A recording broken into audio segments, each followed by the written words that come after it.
Хаягдал дугуйг перелозын аргаар дахин боловсруулах үйлдвэр. Сүүлийн жилүүдэд хотын хүн амын нэгтрэл, хот тэлэлт болон уул уурхайн хөгжил зэрэгээс хамааран автомашины тоо хэмжээ эрчимтэй өсөж байгаатай холбоотойгоор автомашины хаягдал дугуйн тоо жилээс жилд огцом нэмэгдэж, агаар, хөрс, орчны бохирдол, хог хаягдлыг нэмэгдүүлсээр байгаа билээ. Нийслэлийн хэмжээнд жилд 1 сая орчим дугуй хаягддаг ба автомашин хэрэглэгчид шинэ дугуй худалдан авахаас гадна зарим орнуудын хуучин дугуйн импорт ихсэн нь хаягдал дугуй ихсэх гол шалтгаан болоод байна. Мөн уул уурхайн салбарын өнөө хүртэл хаягдал дугуйгаа дахин боловсруулж чадахгүй байгаагаас үүдэн их хэмжээгээр овоолго үүсгэсэн байгаа харагддаг. Манай оронд хаягдал дугуйг байгаль орчин хүний эрүүл мэндэд хортой хэд хэдэн аргаар устгалд оруулдаг. Үүнд шатаах, дугуй, хуванцар зэрэг газрын тосны хаягдал түүхийдийг шатаагаад агаарт маш олон тооны хорт бодис ялгарч, агаарт 32 хоног, хөрсөнд 10-аас 12 жил, хүний биед 8 жилээс дээш хугацаагаар хадгалагдаж, хорт хавдар үүсгэх, дархлаа бууруулах, ургийн тархины хөгжил, мэдрэлийн системд сөргөөр нөлөөлдөг.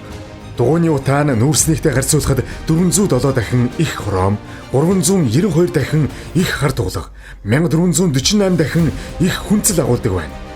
Булах нийслэлд нийт 6 төвлөрсөн хогийн цэг байдаг. Эдгээрт хаягдал дугуйг дарж булж устгадаг. Хууль бусаар булсан эсвэл хяналтгүй орхисон хаягдал дугуй нь эргэн тойрны хөрс, гадаргуугийн ус, экологийн системийг сүйтгэдэг. Зориулалтын бусаар ашиглах. Нийслэлийн хэмжээнд 500 гаруй дугуй засвар байдгаас хаягдал дугуйг иргэд үнгүй авч хашаа, хайс босгох, шатааж, дулаацах зэрэг зориулалтын бусаар ашиглаж байна. Үйлдвэрийн танилцуулга. Хаягдал дугуй дахин боловсруулах үйлдвэр нь Улаанбаатар хотоос 43 км, Налайх дүүргийн Шин товчоо, Төв аймгийн Сэргэлэн сумын нутагт байршилтай. Үйлдвэр нь түүхийдийн агуулга, түүхийд бэлтгэх, бутлах, үйлдвэрийн байр, тосны нөөцлүүр, хий хадгалах агуулга, металл хайлуулах үйлдвэр, ажилчдын байр, офис гэсэн үндсэн хэсгүүдээс бүрдэнэ. Үйлдвэрийн дамжлага. 1. Түүхийд.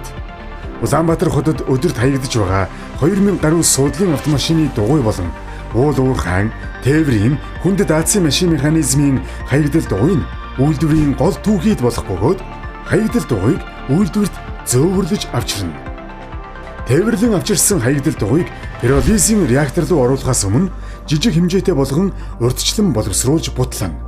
Энэ нь урвалын хурдыг нэмэгдүүлж, эрчим хүчний зарцуулалтыг бууруулдаг.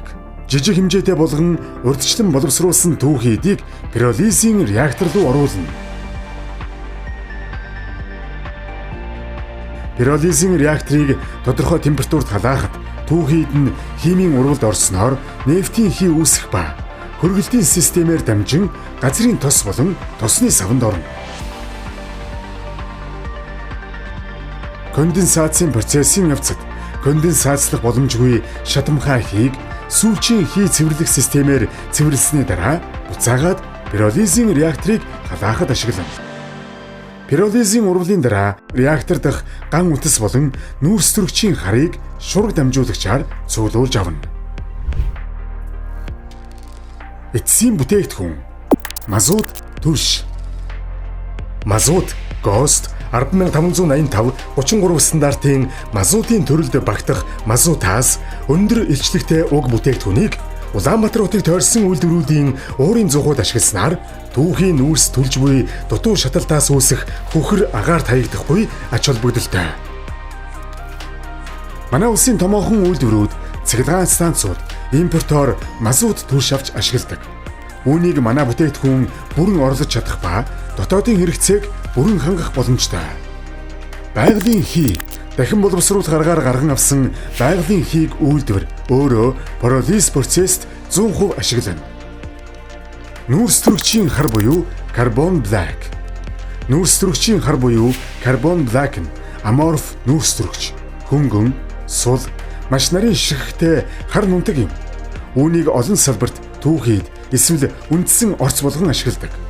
Химийн бүтцийг бэхжүүлж, тэсвэрлэх чадварыг уртасгаж, материалын өнгөний шин чанарыг сайжруулахад өргөнөөр ашигладаг.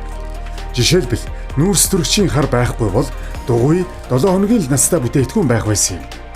Мөн сэмд болон шахмал түлшний тодорхой хувьд холсноор чанар сайжирч үн буурах давуу талтай. Ган бөмбөлөг. Хаягдал дугуй боловсруулах явцад маш өндөр чанартай ган утас ялгардаг ба уг ган утсыг үйлдвэрийн аргаар дахин боловсруулж уул уурхайн баяжуулах үйлдвэрийн гол хэрэглээ болох ган бөмбөлөг гарган авах юм. Үр дүн. 2022 оны байдлаар Монгол улсад нийт 1,264,892 тээврийн хэрэгсэл бүртгэлтэй байна.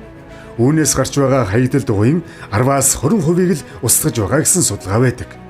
Үйлдвэр бүрэн хүчин чадлаар ажиллавал жилд 30,000 тонн хаягдал дугуйг байгаль орчинд хорхинөөлгүй, дахин боловсруулах боломжтой төдийгүй. Гарсан бүтээгдэхүүнийг ашигласнаар дутуу шаталтыг багасгаж, өнөөгийн тулгамдж буй агаарын бохирдлыг багасгах чухал ач холбогдолтой төсөл юм. Карбон кредит цуглуулах.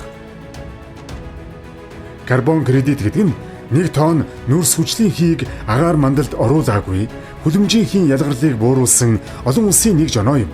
Улс аж ахуй нэгжүүд тус оноогоо үнэлүүлж дотооддоо болон олон улсад зарах, олон улсын харилцаанд ороход хэрэглэх боломжтой.